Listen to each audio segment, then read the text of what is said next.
मित्रांनो नमस्कार, तुमच्यासाठी अतिशय आनंदाची बातमी आहे। 2026 या सालात अनेक राशींचे आणि मुलांकाचे लोक यशस्वी सुखी होणार आहेत। अनेक लोकांच्या मागे असलेली साडेसाती निघून जाणार आहे।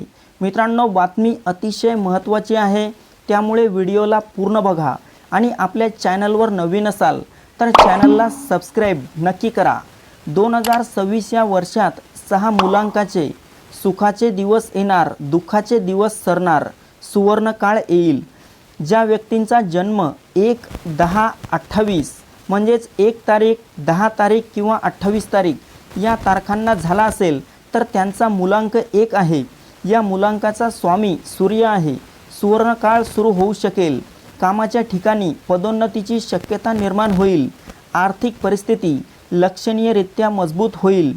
तसेच नवीन उपक्रम सुरू करायचा असेल तर हे वर्ष म्हणजेच 2026 चे साल उत्तम ठरू शकेल। पैसे वाचवण्यात यशस्वी व्हाल। संयम आणि शांततेने प्रत्येक समस्येवर उपाय शोधू शकाल। प्रवासातून चांगले फायदे मिळण्याची अपेक्षा आहे।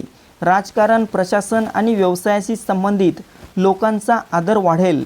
ज्या व्यक्तींचा जन्म 3 तारीख किंवा 12 तारीख किंवा 21 तारीख किंवा 30 तारीख या तारखेला झाला असेल तर त्यांचा मुलांक 3 आहे। या मुलांकाचा स्वामी गुरु आहे। 2026 या नवीन वर्षात आर्थिक परिस्थिती लक्षणीयरित्या सुधारेल। व्यवसायात नफा होण्याची शक्यता आहे। कामाच्या ठिकाणी पदोन्नती शक्य आहे। परराष्ट्र व्यवहारांशी संबंधित कामात यश महत्त्वपूर्ण असेल।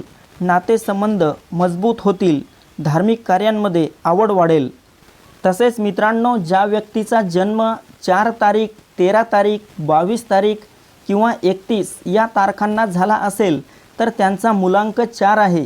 या मुलांकाचा स्वामी राहू आहे। 2026 हे वर्ष खूप चांगले ठरू शकते। यश आणि प्रगती घेऊन येईल। व्यवसायात नशीब आजमावायचे आहे त्यांना हे वर्ष आशादायक वाटेल। स्वप्ने साकार करण्याची संधी मिळू शकते। फक्त धीर धरावा, काही उत्तम संधी देखील या दरम्यान येतील। ज्या व्यक्तींचा जन्म 5 तारीख, 14 तारीख, 23 या तारखांना झाला असेल तर त्यांचा मुलांक 5 आहे। या मुलांकाचा स्वामी बुध आहे। 2026 हे वर्ष खूप चांगले ठरेल। पदोन्नती शक्य आहे। गुंतवणुकीतून चांगला नफा मिळू शकतो। प्रतिष्ठा वाढेल। व्यवसायात यश मिळण्याची शक्यता राहील। करिअरमध्ये प्रगतीचे मार्ग खुले होतील। तसेच करिअरमधील बदल सकारात्मक ठरू शकतील। 2026 हे वर्ष मीडिया, डिजिटल व्यवसाय आणि प्रवास क्षेत्रात काम करणाऱ्या व्यक्तींसाठी विशेषतः फायद्याचे ठरेल। ज्या व्यक्तींचा जन्म 6, 15, 24 म्हणजेच 6 तारीख, 15 तारीख आणि 24 तारीख झाला असेल तर त्यांचा मुलांक 6 आहे। या मुलांकाचा स्वामी शुक्र आहे। 2026 मध्ये ओळखीचा फायदा होऊ शकतो। एक वेगळी ओळख मिळेल। कार किंवा घर खरेदी करण्याची संधी मिळू शकते। जीवनात आराम आणि विलासिता उपभोगू शकाल। ज्या व्यक्तींचा जन्म 9 तारीख, 18 तारीख किंवा 27 या तारखेला झाला असेल तर त्यांचा मुलांक 9 आहे। या मुलांकाचा स्वामी मंगळ आहे। 2026 हे वर्ष खूप चांगले राहील। बऱ्याच काळापासून असलेली इच्छा देखील पूर्ण होईल। नोकरीपासून ते व्यवसायापर्यंत काळ चांगला जाईल। पदोन्नती शक्य आहे। दृढ निश्चय आणि धाडसी निर्णयांमुळे कामाच्या ठिकाणी फायदा होईल।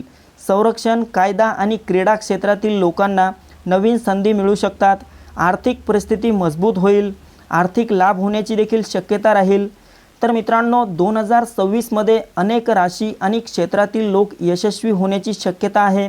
यात मेष राशीच्या लोकांना शिक्षण आणि करिअरमध्ये यश मिळेल। तर मिथुन राशीच्या व्यक्तींना विश्लेषणात्मक आणि सर्जनशील कौशल्याचा फायदा होईल। मेष राशी या राशीच्या लोकांसाठी 2026 हे वर्ष खूप शुभ आहे। हंस राजयोगामुळे शिक्षण आणि करिअरमध्ये प्रचंड यश मिळेल आणि आर्थिक स्थिती मजबूत होईल। मिथुन राशी या वर्षात मिथुन राशीच्या लोकांना करिअरमध्ये यश मिळेल, कारण ते त्यांची विश्लेषणात्मक कौशल्य आणि सर्जनशीलता वापरतील।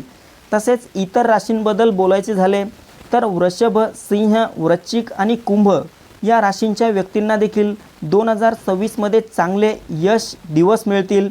तसेच संशोधन आणि तंत्रज्ञानाशी संबंधित लोक जे संशोधन, गूढ विज्ञान, वित्त किंवा तंत्रज्ञान यासारख्या क्षेत्रांमध्ये काम करतात त्यांच्यासाठी हे वर्ष विशेषतः फायदेशीर ठरू शकते. तंत्रज्ञान क्षेत्रातील व्यावसायिक, AI अभियांत्रिकी, सायबर सुरक्षा, डेटा अभियांत्रिकी यासारख्या क्षेत्रातील नोकऱ्यांची मागणी 2026मध्ये वाढण्याची शक्यता आहे. उच्चस्तरीय भूमिकांमधील व्यावसायिक संवाद, वाटाघाटी आणि धोरणात्मक विचारसरणी यांसारखी कौशल्ये वापरणाऱ्या लोकांसाठी 2026मध्ये उत्पन्न मिळू शकते. तर मित्रांनो, ही महत्त्वपूर्ण माहिती आपल्यासोबतच इतरांना पण शेअर करा. व्हिडिओ आवडला असेल तर व्हिडिओला लाईक करा आणि कमेंट बॉक्समध्ये तुमचा मुलांक आणि राशी कोणती आहे हे लिहायला विसरू नका. धन्यवाद.